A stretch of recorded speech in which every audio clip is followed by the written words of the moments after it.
Hey guys, welcome back to the video. In this video, I'm sharing something that's a little bit different, hopefully to bring things home to you guys as you watch this. I will tell you that this is a very disturbing video. Um, this video clip.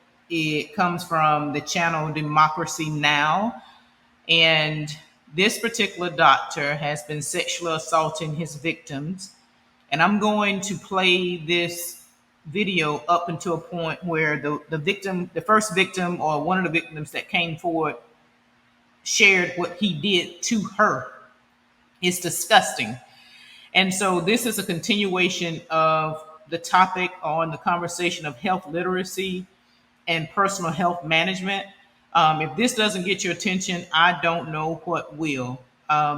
This man was protected behind the university because prestige and honor, and they wanted to cover themselves and make sure that they would not be legally responsible.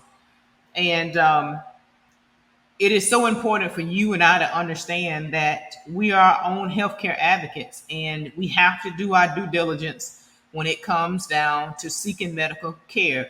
When you're entering into a therapeutic partnerships with these doctors, you cannot assume because someone works for an organization that they are on the up and up. You still have to do your own research. And so I think she probably, this particular lady, the first victim, she probably shared or went to this doctor because he probably was highly recommended, or he came from this high level organization, the Columbia University. But it turned out that this man was a predator in plain sight.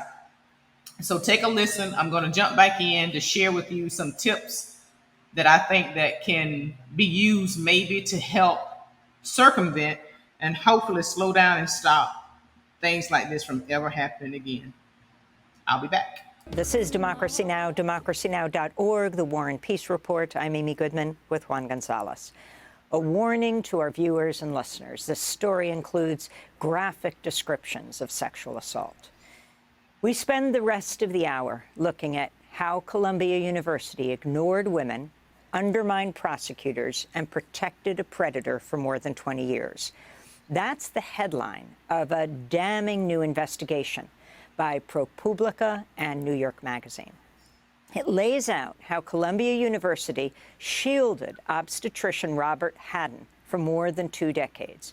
More than 245 patients have now alleged Haddon abused them. In July, we spoke with 2 of Haddon's former patients after he was sentenced to 20 years in federal prison. This new report details how Columbia often undermined the process of bringing him to justice in order to protect its reputation instead of acting in the victim's interests. Today, we'll be joined by Lori Kanyak, a former patient of Haddon, a professional dancer, who survived his assault in 2012, even called 911, which led to his arrest. But Columbia allowed him back to work the next week after he was arrested in his office. We'll also speak with the 2 ProPublica journalists.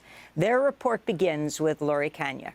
She was a 38-year-old professional dancer who sought the care of Haddon because of his association with the prestigious Columbia University.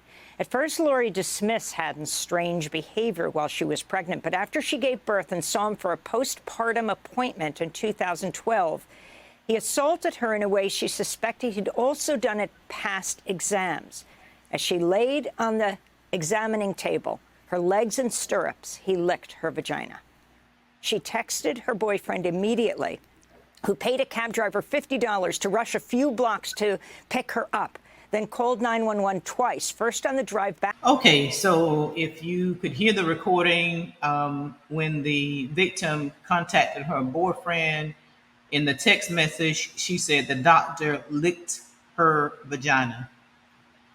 And for every woman who has had to go to the gynecologist for whatever reason, you know that that is a very, very compromising position to be in. And to imagine something like this has happened to you when you're trusting in a doctor to give you, you go on for medical care, and this man is performing oral sex on you without your consent or permission.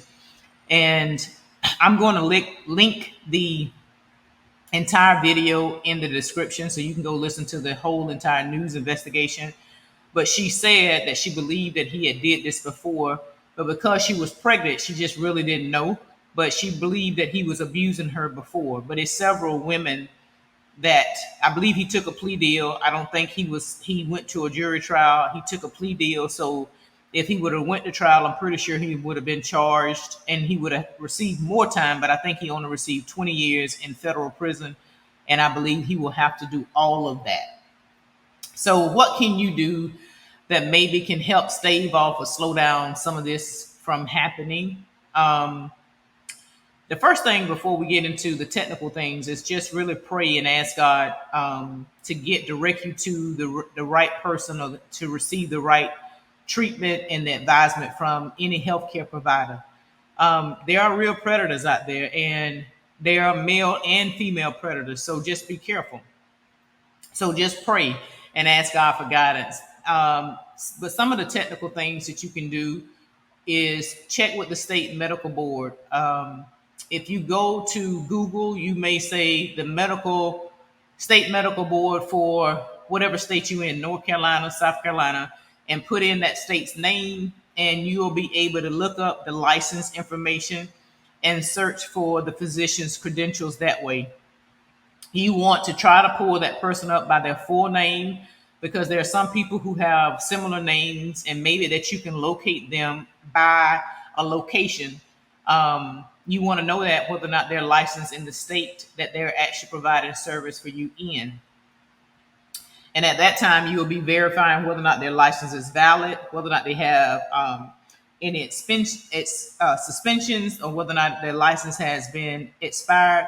And one big thing is to really determine if there has been any disciplinary actions against this particular person. A lot of these people go under the radar for a long time. And also, you can further look to see about malpractice lawsuits while you're on the medical board website. And sometimes just a quick Google search of that person's name will give you a lot of information as well. Um, Now everybody wants to be social media famous.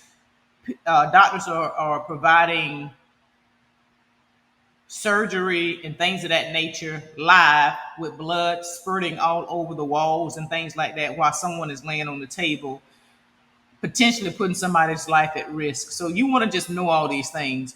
And I'm just one of these people now. If I see a professional advertising a lot on social media, even though I know that's a way to get your information out about your business, I'm not so inclined to work with you. And that's just not only with a physician, that's in other sectors as well. Because what I'm finding out is when you advertise on social media, or you connect with an influencer to tap into their audience, many times these people don't have the bandwidth to continue to give a professional service. So what they're basing it on is just they will get this volume in of people, do a less than mediocre service, but they've taken your money. So for me, when I see someone advertising on social media a lot, usually that raises my eyebrow, and I typically don't want to do business with them. I'm not saying it's wrong to advertise on social media. I think that's a great avenue, but I think that's being abused a lot. And we are so social media hoarders that we think someone on social media is actually someone who has ethics and morals, and that's not necessarily true. And further, you would want to, look just like you would do when you're traveling. You want to look and see what kind of reviews this doctor has had.